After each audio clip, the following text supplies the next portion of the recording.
The first thing he has to keep in mind, he or she is, ஏற்கனவே இருக்கிற heroes and heroines மாதிரி அவர் நடிக்கணும்னு நினைக்கக்கூடாது.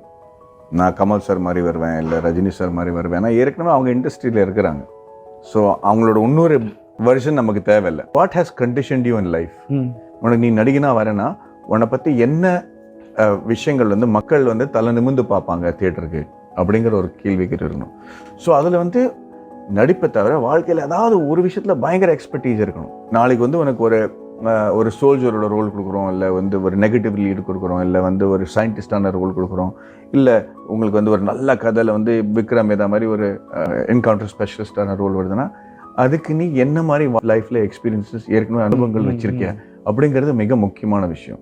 அந்த லைஃப் எக்ஸ்பீரியன்ஸஸ் இல்லாமல் வர ஆக்டர்ஸ்க்கு வந்து it's a very short lived career. நான் அப்பாவே போகிறதுக்கு வந்து போய் நான் ஹீரோவாக வரேங்கிறதுலாம் வந்து அவங்களுக்கு டைமே இல்லை. You want to know who the hero is.